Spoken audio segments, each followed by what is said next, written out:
Trevor Henderson vs SCP, who created the scariest universe today. We explore a most terrifying debate in internet horror history. In one corner, we have Trevor Henderson, the Canadian artist who makes sleep optional with his nightmarish creatures. In the other corner, the SCP Foundation, a collaborative writing project that's turned bureaucratic paperwork into pure nightmare fuel. Both have created universes so spine-chilling that they've redefined what it means to be scared of the dark. But who reigns supreme in the realm of digital dread? Round 1, the origin stories, or how nightmares are born. Trevor Henderson, the lone wolf of fear. Trevor Henderson began his reign of terror around 2017, armed with nothing but Photoshop skills that would make Satan himself jealous, and an imagination darker than a black hole eating another black hole. Henderson's approach is beautifully simple, yet devastatingly effective. Take ordinary, everyday locations and infest them with creatures that look like they crawled out of a fever dream designed by H.P. Lovecraft's nightmare therapist. His Instagram account became ground zero for a new type of horror, where scrolling through your feed could result in immediate insomnia and an inexplicable urge to check your windows 17 times before bed. Henderson's work is particularly genius because of its accessibility. You don't need to understand complex lore or read through endless documentation. You see the image, your brain processes, "Oh dear God, what is that?" and boom, you're traumatized. It's horror fast food, but the kind that leaves you emotionally malnourished while questioning reality. SCP Foundation, the bureaucratic nightmare factory. Meanwhile, the SCP Foundation took a completely different approach to scaring people senseless. Born in 2008 from a creepypasta about a concrete sculpture that snaps necks, the SCP universe grew into a collaborative writing project that proves the most terrifying monster of all might just be paperwork. The genius of SCP lies in its clinical, scientific approach to the impossible. Instead of just showing you a monster, SCP makes you fill out forms about the monster. They've created a fictional organization dedicated to securing, containing, and protecting anomalous objects and entities. And they document everything with the enthusiasm of accountants on caffeine. This bureaucratic horror is surprisingly effective. There's something deeply unsettling about reading a dry,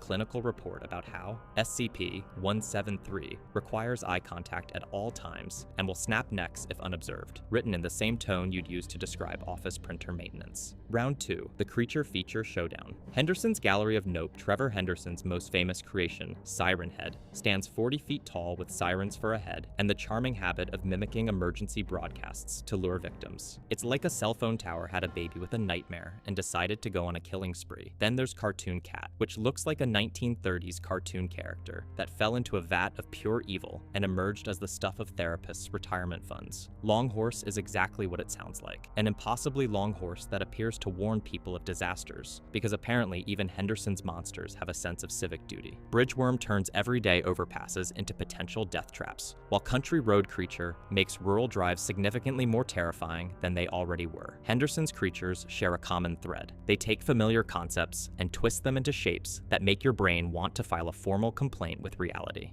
SCP's Catalog of Catastrophes. The SCP Foundation, not to be outdone, has cataloged over 7,000 anomalous entities, objects, and phenomena. Their roster reads like a cosmic horror encyclopedia, written by bureaucrats on a bad acid trip. SCP-173, the sculpture, is a concrete statue that moves faster than your credit score drops when you miss payments, but only when nobody's looking. It's like playing the world's deadliest game of red light, green light, except the prize for losing is having your neck snapped like a glow stick at a rave. SCP-096, the Shy Guy, takes social anxiety to murderous extremes. Look at its face, even in a photograph, and it will hunt you down with the determination of a debt collector and the speed of your internet connection when you're trying to stream Netflix. SCP-682 is an indestructible lizard with a genocidal hatred of all life, making it essentially the world's worst pet. The Foundation has tried everything to kill it, from acid baths to nuclear weapons, but it just keeps coming back angrier and more creative in its attempts to end humanity. Round 3, the Fear Factor Analysis. Henderson's Primal Terror. Henderson's horror works on a primal level. His creatures tap into our most basic fears, the unknown lurking in familiar places, the distortion of childhood memories, and the violation of safe spaces. When you see Siren Head looming over a suburban neighborhood, it triggers an immediate fight or flight response that your caveman brain recognizes as time to run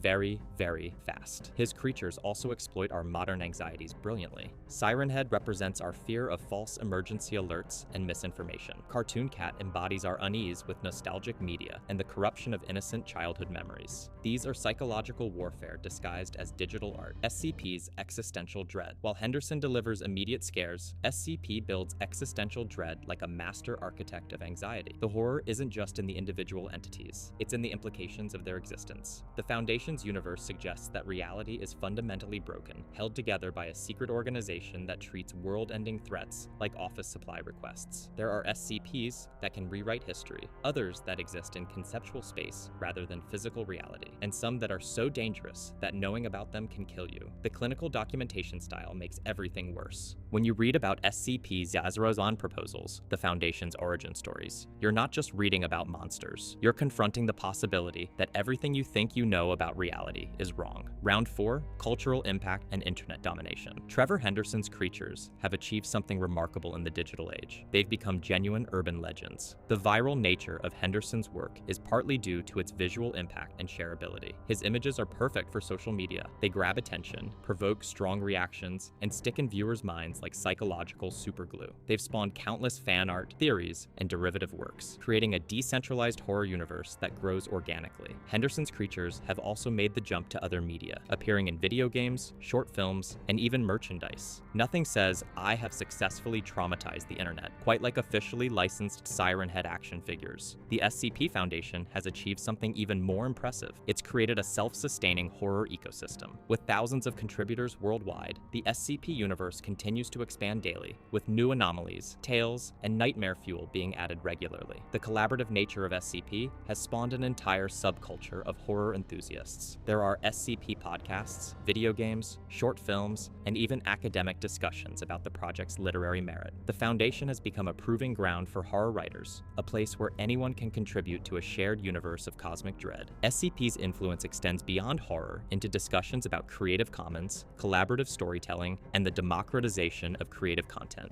Round 5, the accessibility factor. One of Henderson's greatest strengths is the universal accessibility of his horror. You don't need to read extensive documentation or understand complex lore. You just need eyes and a functioning fear response. His images work across language barriers and cultural differences because they tap into fears that are fundamentally human. This accessibility has made Henderson's work perfect for the short attention spans of modern internet culture. In an age where content is consumed in seconds, Henderson delivers maximum fear impact with minimal time investment. It's horror for the TikTok generation, designed for instant gratification and immediate trauma. The SCP Foundation takes the opposite approach, rewarding deep engagement and careful reading. The horror builds slowly through documentation, cross-references, and implications. It's horror for people who like their nightmares with a side of homework. This depth creates a more invested fan base. SCP readers don't just consume the content, they become part of the universe, analyzing containment procedures, theorizing about connections between different SCPs, and contributing their own additions to the growing canon. Round 6, the psychological warfare. Henderson's approach to horror is like a psychological ambush. His creatures are designed to trigger immediate, visceral responses that bypass rational thought. When you see cartoon cat's impossibly wide grin in a dark hallway, your amygdala starts screaming before your prefrontal cortex can even process what you're looking at. The genius of Henderson's work lies in its exploitation of pareidolia, our tendency to see patterns and faces in random stimuli. His creatures are designed to trigger our facial recognition systems, while simultaneously violating every expectation we have about what faces should look like. It's like hacking the human brain's security system. Henderson also understands the power of context. His creatures are most effective when they appear in familiar, everyday environments. Siren Head in a forest is scary. Siren Head in your neighborhood is traumatizing. It's environmental horror that makes nowhere feel safe. The SCP Foundation takes a more methodical approach to psychological horror. Instead of jump scares, it builds creeping dread through implication and suggestion. The horror comes not from seeing the monster, but from understanding what its existence means for reality as we know it. The clinical documentation style creates a false sense of security that makes the horror more effective when it hits. You start reading about SCP-173, thinking it's just a weird statue,